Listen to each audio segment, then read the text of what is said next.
Hey guys, Fantastic Mr. S here again, and you're watching Dangerously Rockin' Reviews! Surely you guys are familiar with Simon and Garfunkel's The Sound of Silence, right? I mean, that's one of their most famous songs, and one of the very few from the early 60s that have stood the test of time. But you probably didn't know that about 40 years later, Disturbed, the guys that made Down with the Sickness, Stricken, Indestructible, would make a cover of it. That is, unless you're a hard rock fan, or a Disturbed fan, or both. Now, both versions are really good in their own right. But obviously the question is, which one is better?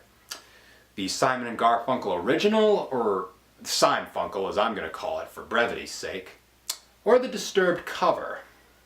This is going to be a tough one. First, let's address the sounds of the two versions.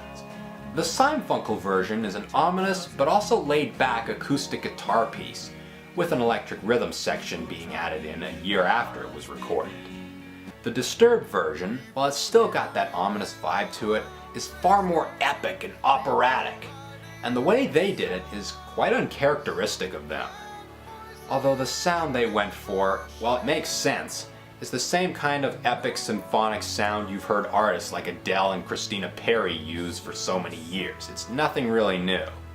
It's still memorable, just not nearly as memorable as the one from the Simfunkel version. Because that version's got that guitar opening that's mellow, but also kinda spooky. That's not to say the piano opening from the Disturbed version isn't eerie itself, but something about the guitar opening fits the opening lyric a lot better.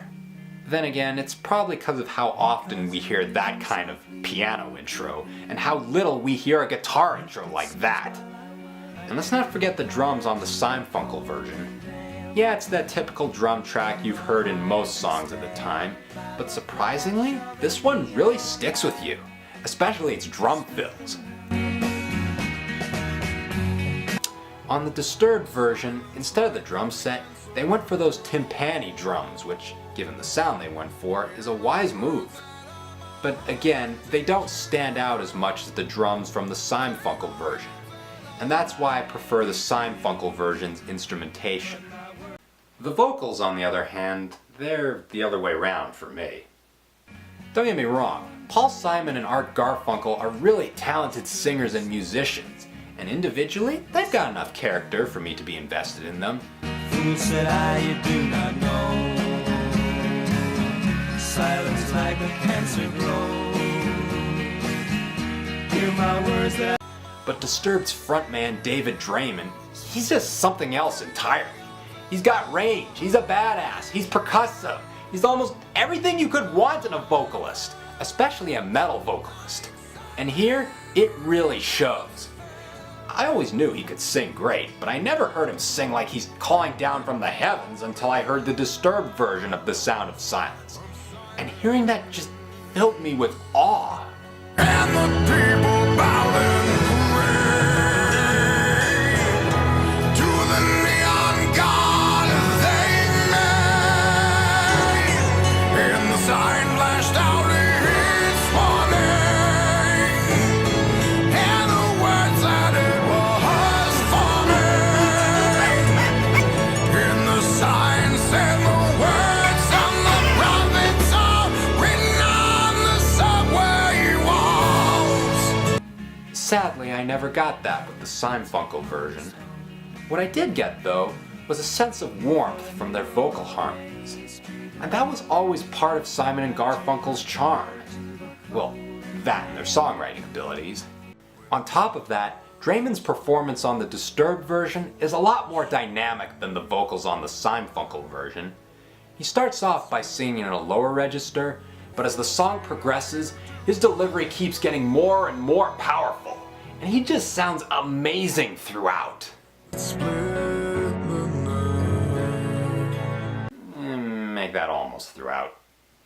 On the Simfunkel version, the vocals are kept at the same register for the entire song. True, there's a little bit of nuance in each part of whichever section they sing, but not much. Which is a shame, because even though they're no David Draymond, they still have a solid range to them. Or at least they did around the time they recorded Cecilia. having said that, there is one problem with the vocals on the Disturbed version. Remember when I said Draiman was almost amazing throughout? Well, that's because in some parts of the song you can hear traces of auto-tune. That's why I wasn't much for it when I first heard it. And now that I've listened to it some more, I just can't help but think, come on David Draiman, why are you using auto-tune? You're better than this! Thankfully, while it is noticeable, the performances are still strong enough to totally overpower it. Most songs that use auto-tune can't even overcome that obstacle, so that's an impressive feat right there. And then we've got the build-up in both versions. On the Simfunkel version, there's very little build-up, but if you listen carefully, you'll notice that the tempo picks up a little bit of speed as the song progresses. It's not much, but it makes the song a little more dynamic. The Disturbed version, however, has a lot more dynamic range. Not just because of Draiman's performance, although that's a huge part of it, but the instrumentation as well. Like the vocals, it begins with that piano track, but then more instruments are added in as it goes along. Again, it just makes the whole thing sound more dramatic and epic.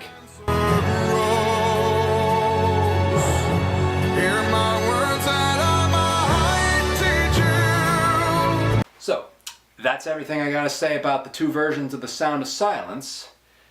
It's still a tough call though, but I think I prefer the Disturbed version better. The Simon & Garfunkel original may not be epic or emotional, but to be fair, it never needed to be. It was always supposed to be one of those songs that you can groove along to, and it did that quite well. But Disturbed took the song to a whole new level. It's the cover version of The Sound of Silence I never knew I wanted to hear until recently. To take such an iconic tune and make it resonate with people is incredibly tough to do, especially these days. And for a metal band like Disturbed to pull it off and make their version better is beyond incredible. I know the original Simfunkel version's the one that people think of when they think of The Sound of Silence, and I don't blame them. But the Disturbed version, to me, doesn't get enough attention. So have a listen to both versions, then you might know which one you like better. As for me, I'm gonna give the Simfunkel version a win. Win! And the Disturbed version an epic win. Epic win! I'm the Fantastic Mr. S, and you're watching Dangerously Rockin' Reviews!